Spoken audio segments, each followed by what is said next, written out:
காவல் நிலைய மரணங்களை கண்டித்து ஆர்ப்பாட்டம் நடத்த தாவேகா அனுமதி கோரிய வழக்கில் உயர்நீதிமன்றம் அதிருப்தி தெரிவித்திருப்பதாக தகவல் வெளியாகியிருக்கிறது. காவல் நிலைய மரணங்களை கண்டித்து ஆர்ப்பாட்டம் நடத்த தாவேகா சார்பில் அனுமதி கோரிய வழக்கில் தற்பொழுது சென்னை உயர்நீதிமன்றம் புதிய உத்தரவை பிறப்பித்திருக்கிறது. காவல்துறைக்கு புதிய மனு அளிக்க தாவேகாவுக்கு உத்தரவு பிறப்பித்திருப்பதாக கூறப்படுகிறது. தாவேகா வழக்கு தொடர்பாக உயர்நீதிமன்றம் அதிருப்தி தெரிவித்திருப்பதாக அண்மை தகவல் வெளியாகியிருக்கிறது. தாவேகாவின் மனுவை சட்டப்படி பரிசீலித்து உத்தரவு பிறப்பிக்க காவல்துறைக்கு நீதிமன்றம் உத்தரவு பிறப்பித்திருப்பதாக கூறப்படுகிறது. இது தொடர்பான மேலும் விவரங்களை தருவதற்காக செய்தியாளர் கிருஷ்ணமூர்த்தி இணைப்பில் இருக்கிறார். கிருஷ்ணமூர்த்தி வணக்கம். இந்த வழக்கு தொடர்பாக நீதிமன்றம் தெரிவித்திருக்க கருத்துக்கள் என்ன, முழு விவரங்கள்? வணக்கம். சிவகங்கை மாவட்டம் திருபுவனத்தில் திருட்டு வழக்கில் விசாரணைக்கு அழைத்து செல்லப்பட்ட கோவில் காவலாளி அஜித்குமார் காவலர்கள் தாக்கியதில் மரணமடைந்தார்.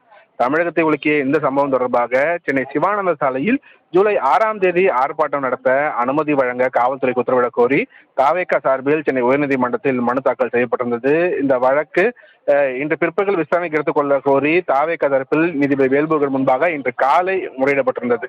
இந்த முறையீட்டை கேட்ட நீதிபதி இன்று பிற்பகல் விசாரிக்க என்ன அவசரம் என்று ஒரு கேள்வி எழுப்பியிருந்தார்.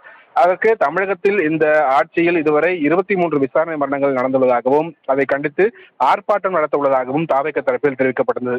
பின்னர் நீதிமன்றத்தில் வழக்கு தொடர்பதற்கு பதில் மக்கள் மத்தியில் விழிப்புணர்வை ஏற்படுத்துங்கள், குற்றம் செய்யாதீர்கள், மனைவியை கொடுமைப்படுத்தாதீர்கள் என்று பல்வேறு விழிப்புணர்வுகளை ஏற்படுத்துங்கள் என்று ஆங்கிலேயர் காலத்து சட்டங்கள் தான் நடைமுறை உள்ளது, முதலில் அதை திருத்திக் கொள்ளுங்கள் என்று நீதிபதி பல்வேறு அறிவுரைகளை தாவேகா கட்சியினருக்கு தெரிவித்திருந்தார். பின்னர் இந்த மனு எண்ணிடப்பட்டு விசாரணைக்கு பட்டியலிடப்பட்டால் விசாரிக்கப்படும் என்று நீதிபதி தெரிவித்திருந்தார். அதனைத் தொடர்ந்து இன்று பிற்பகல் வழக்கானது எண்ணிடப்பட்டு விசாரணைக்காக எடுத்துக் கொள்ளப்பட்டது. அப்போது காவல் நிலைய மரணங்களை கண்டித்து ஆர்ப்பாட்டம் நடத்த அனுமதி கோரி காவல்துறைக்கு புதிய மனுவை அளிக்க தாவேகாவுக்கு சென்னை உயர்நீதிமன்ற நீதிபதி வேல்முருகன் ஒரு உத்தரவை பிறப்பித்திருக்கிறார். தாவேகாவின் மனுவை சட்டப்படி பரிசீலித்து தகுந்த உத்தரவு பிறப்பிக்க காவல்துறைக்கும் சென்னை உயர்நீதிமன்றம் ஒரு உத்தரவை பிறப்பித்திருக்கிறது. சென்னை சிவானந்த சாலையில் 6ஆம் தேதி ஆர்ப்பாட்டத்திற்கு அனுமதி கோரிய தாவேகா வழக்கு தற்போது முடித்து வைக்கப்பட்டிருக்கிறது. 6ஆம் தேதி ஆர்ப்பாட்டத்திற்கு அனுமதி கோரி அளித்த விண்ணப்பத்தை பரிசீலிக்க காவல்துறைக்கு உரிய அவகாசம் வழங்கவில்லை என்றும் உயர்நீதிமன்ற நீதிபதி தெரிவித்திருக்கிறார். அதே போல ஆர்ப்பாட்டங்களுக்கு அனுமதி கோரி 15 நாட்களுக்கு முன் விண்ணப்பங்கள் அளித்திருக்க வேண்டும் என்றும் நீதிபதி தெரிவித்திருக்கிறார். எனவே ஆர்ப்பாட்டங்களுக்கு அனுமதி கொடுப்பது மட்டும் காவல்துறையின் வேலை அல்ல, அவர்களுக்கு அதிக வேறு சில வேலைகளும் உள்ளது. அவர்களுக்கான காவல்துறைக்கு அழுத்தத்தை கொடுக்கக்கூடாது என்றும் நீதிபதி கருத்து தெரிவித்திருக்கிறார்.